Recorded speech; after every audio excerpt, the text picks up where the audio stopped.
नेपाल के काठमांडू स्थित जैन मंदिर में मुनि श्री विशुद्ध रत्न सागर जी एवं मुनि श्री समकित रत्न सागर जी महाराज के पावन सानिध्य में 18 एवं 19 नवंबर 2023 को अखिल भारतीय जैन ज्योतिष आचार्य परिषद का तृतीय स्थापना दिवस समारोह आयोजित किया गया,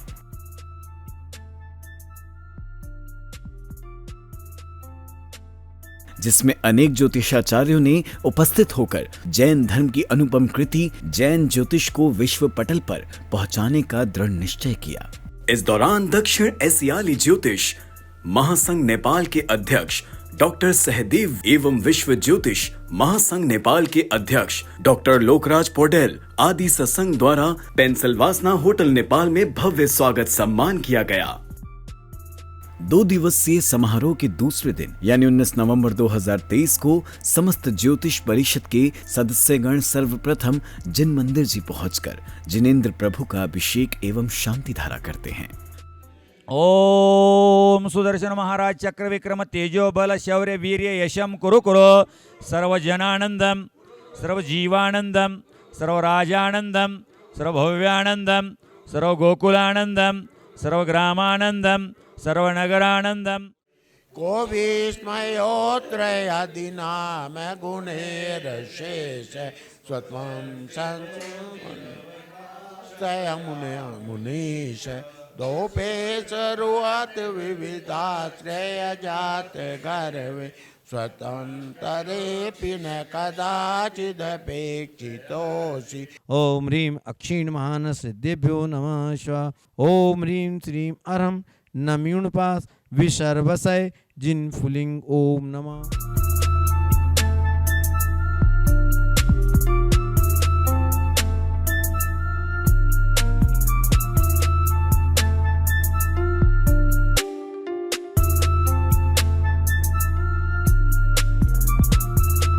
जब आप लोग से परिचय हुआ तो परिचय होने के बाद में हम ज्योतिषी हैं, तो हमारा सम्मान कब बढ़ेगा कि हम दूसरों को भी सम्मान करना सीखें। आज के समय में सभी लोग राहु केतु और सूर्य चंद्र की बात करते हैं, क्योंकि ये वर्ल्ड एस्ट्रो फेडरेशन है। आज की डेट में हर व्यक्ति साइंस से जोड़ के प्रैक्टिकल बात करता है। तो मैंने कहा कि ज्योतिष बाद में, आपके साइंस बाद में आई, पहले वैदिक एस्ट्रोलॉजी हुआ करती थी, जहाँ पर आज आप वेदों की बात भी करते हैं। जब धनुर्वेद पढ़ोगे तब आपको एहसास होगा कि हमारे ग्रहों का और नक्षत्रों का प्रभाव क्या होता है। आपने कहा 27 नक्षत्र होते हैं। जब ब्रेन का स्ट्रक्चर आप खोल के देखेंगे उसमें 27 गैंग्लियन से, जिस दिन आपको पता लग जाएगा कि मेरा उत्तराभाद्र पक्ष या आपका पुष्य नक्षत्र किस गैंग्लियन में है, तो उस समय आपको एक परम अनुभूति होगी। साथ साथ ये और कहना चाहूँगा कि इस समय मेरा सबसे ज़्यादा कार्य मेडिको एस्ट्रोलॉजी पर चल रहा है कि मंत्रों के माध्यम से आप कैसे रोगों को क्योर करेंगे और उससे आप निजात पाएंगे। क्योंकि मैंने पौडेल साहब से कल विशेष निवेदन किया कि एक संस्था हमारी आई हुई है और वह संस्था को यदि आप जोड़ के चलेंगे तो विश्व में जैन ज्योतिष के साथ साथ हमारी दक्षिण एशियाई संघ, इसका भी नाम वर्ल्ड में एक सबसे ऊपर स्वर्ण अक्षरों में लिखा जाएगा। मैं इसी भावना के साथ सभी से निवेदन करूंगा कि संस्था से जुड़ें और अपने अपने मतों को प्रस्तुत करें। यहाँ आप जेनोलॉजी से बताइए, ये वैदिक तरीके से बताएंगे और जब रिजल्ट देखेंगे तो दोनों के बराबर होंगे। जो हम लोग का जो सदस्यता हम लोग बनाते हैं, सदस्यता बनाने के लिए साउथ एशियन एस्ट्रो फेडरेशन का सदस्यता इंडिया चैप्टर की सिफारिश से होगी। जैसे इंडिया में बनाना है तो इंडिया चैप्टर है हमारा, वो सिफारिश करेगा, तो उसके माध्यम से हम लोग जो साउथ एशियन का सदस्यता देते हैं। ज्योतिष एक बहुत पवित्र विषय है जिसका उन्होंने बहुत खूबसूरती के साथ अध्ययन किया। तो मैंने विचार बनाया कि अगर मैं ज्योतिष सीखूंगा तो दिल्ली में अपना ऑफिस खोलूंगा, बड़ौद में नहीं। आखिर में मैंने बड़ौद से डेली अप डाउन उनके पास किया और जो उन्होंने पहले दिन मुझे सिखाया अगले दिन मैंने उन्हें जाकर सुनाया। जैन मंदिर, जैन भवन, क्योंकि मैं दिगंबर जैन हूँ, मेरे पूर्वज भी जैन हैं, तो शाकाहारी और इसके ऊपर और जैन धर्म की आगे जो योजनाएं हैं उन पे काम करता रहता हूँ। अभी जस्ट 3 वर्ष पहले मैं 8 वर्ष तक जैन मंदिर का अध्यक्ष के रूप में भी कार्य में रहा और मंदिर की स्थापना लगभग 28 वर्ष पूर्व हुई थी पंच कल्याणक। तब से मैं मंदिर की जो मूल कमेटी है उसमें आज की डेट तक भी मैं कमेटी में हूँ। बगैर टेक्नोलॉजी के ये बता दिया कि 50 साल के बाद सूर्य ग्रहण कब पड़ेगा, ये कम विज्ञान है क्या? हम बगैर सुख सुविधाओं के, हम बगैर आर्थिक सहायता के, सरकार की बगैर आर्थिक सहायता के भी यदि हम 50 साल आने वाली घटनाओं को बता सकते हैं तो इससे बड़ा विज्ञान क्या होगा।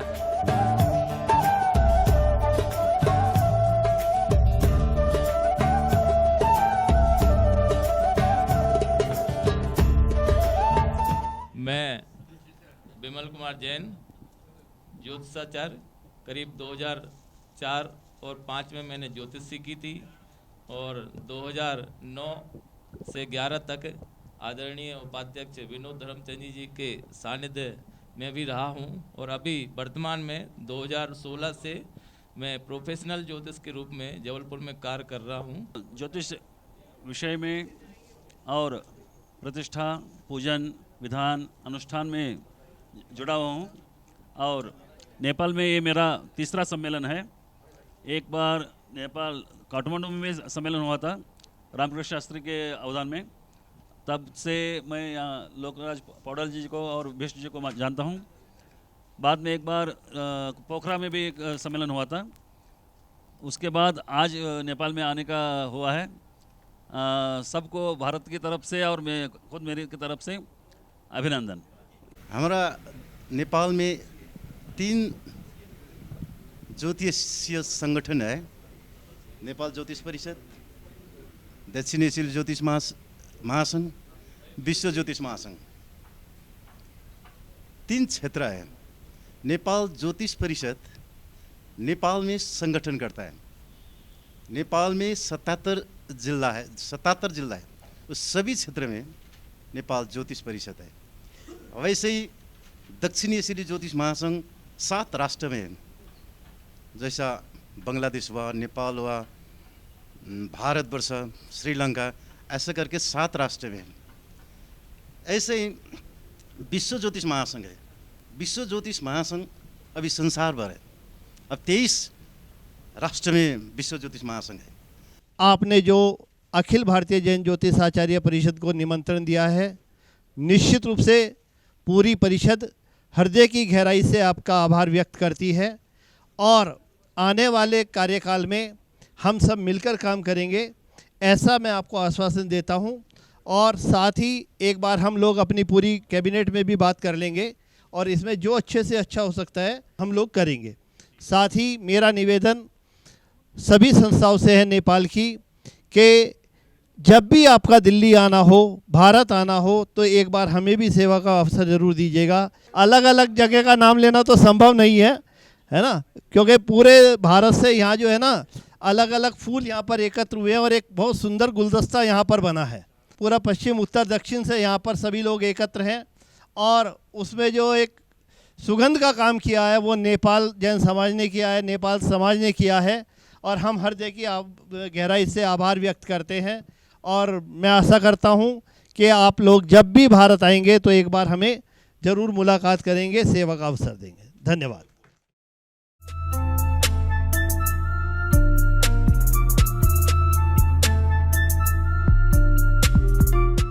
तदुपरांत समस्त परिषद के सदस्य काठमांडू एवं पोखरा आदि का भ्रमण करते हैं।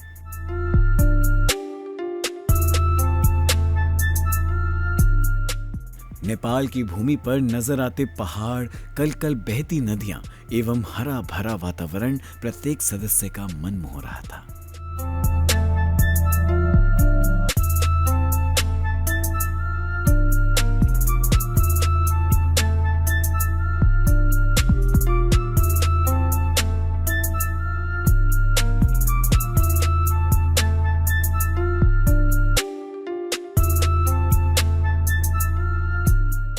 नेपाल में आयोजित तृतीय स्थापना दिवस समारोह में सम्मिलित हुए समस्त पदाधिकारीगण जैन मंदिरों के साथ साथ जैनेतर मंदिरों का भी भ्रमण कर अवलोकन करते हैं।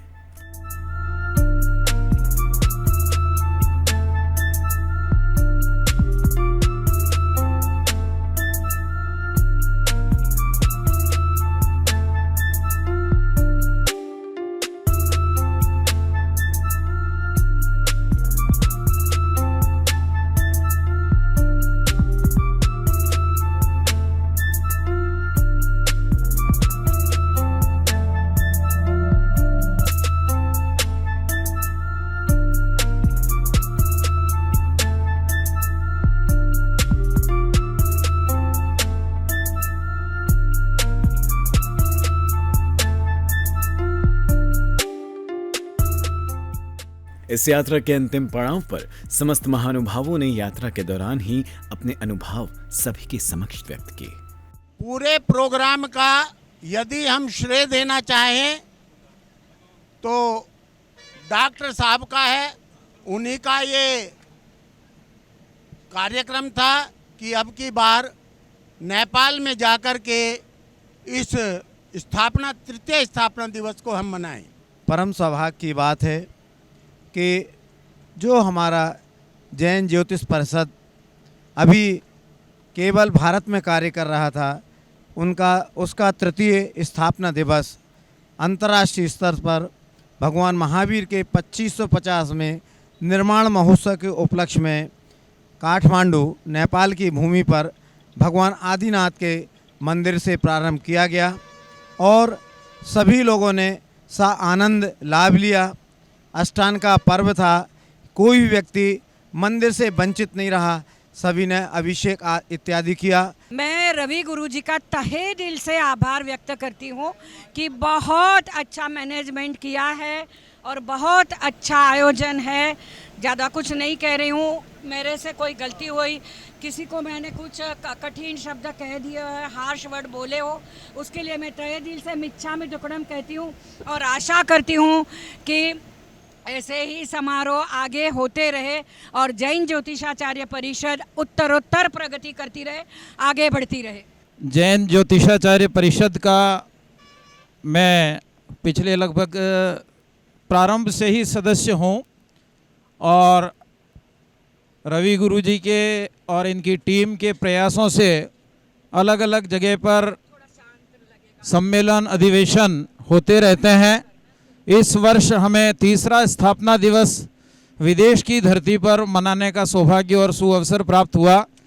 वैसे काठमांडू में पहले 10 दिन के लिए आ चुका था दशलक्षण में, लेकिन उन 10 दिनों में और इन 2 दिनों में यदि आनंद की तुलना की जाए तो इन 2 दिनों में मुझे ज़्यादा आनंद की अनुभूति हुई और पूरी टीम के लिए हम बहुत बहुत बधाई और शुभकामनाएं देते हैं कि आप हमारी ये परिषद जो है ये उत्तरोत्तर उन्नति के पथ पर आगे बढ़ती रहे।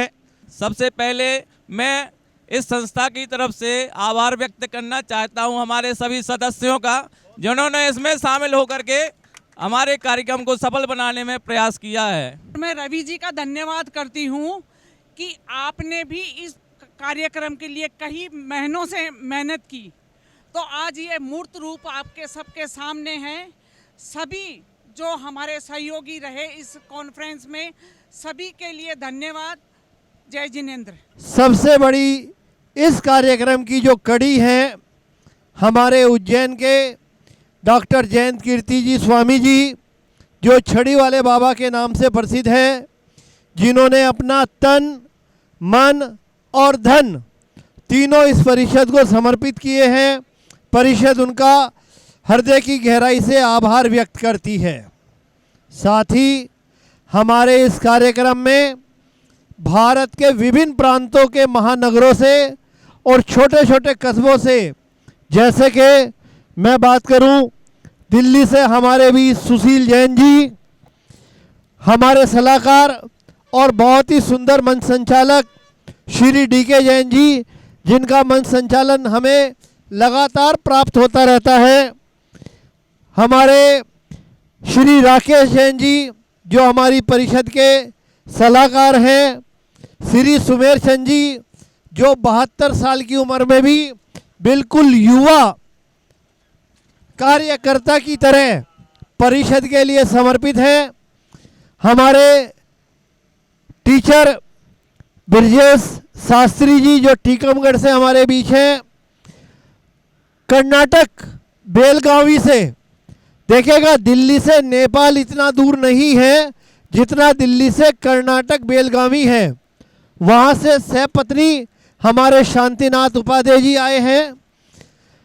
जयपुर से हमारी सुनीता जी, श्री मुकेश जी इस कार्यक्रम में उपस्थित रहे हैं और जयपुर से ही हमारे बीच श्री कल्पना जी अपने पति के साथ उपस्थित रही हैं। और इटावा से ज्योत्सना जी जिनकी आज विवाह वर्षगांठ भी है, हम सब ने मिलकर साथ में विवाह वर्षगांठ बनाई है, उनका भी हम आभार व्यक्त करते हैं। ग्वालियर से हमारे बीच युवा शक्ति श्री विकास जी और ग्वालियर से पोस्ट ऑफिस डाक घर के बहुत बड़े अधिकारी श्री चंद्रेश जी, जयपुर से हमारे बीच पीयूष जैन जी, जय कुमार जैन जी पंडित दुर्ग से, और कर्नाटक से की पवित्र भूमि से ही महाराष्ट्र सांगली से, सोलापुर से सम्मेद, कोल्हापुर महाराष्ट्र से सम्मेद उपाध्याय जी हमारे बीच हैं। और विद्वानों में अपना विशिष्ट नाम रखने वाले पंडित विजय कुमार जी सहपरिवार हमारे साथ उपस्थित हैं। और हमारी परिषद के राष्ट्रीय कार्यक्रम संयोजक विमल जी जबलपुर हमारे बीच हैं। और बहुत ही वरिष्ठ वास्तुविद डॉक्टर त्रिशला सेठ जी भी हमारे बीच हैं। और प्रतिष्ठाचार्य पंडित सुरेंद्र जैन सलुम्बर जी अपने परिवार के साथ हैं। मैं हमारे बीच में हमारे उपाध्यक्ष पूना से विनोद धर्मचंद जी भी हैं। बंधुओं, वास्तव में ये एक ऐसा कार्यक्रम रहा है जिसको एक लंबे समय तक याद किया जाएगा।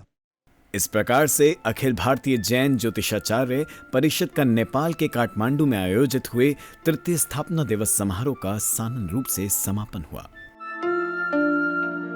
जिसमें उपस्थित समस्त महानुभावों ने ज्योतिष के बारे में अपने भावों को प्रकट किया। साथ ही काठमांडू का भ्रमण भी करने का अवसर प्राप्त हुआ।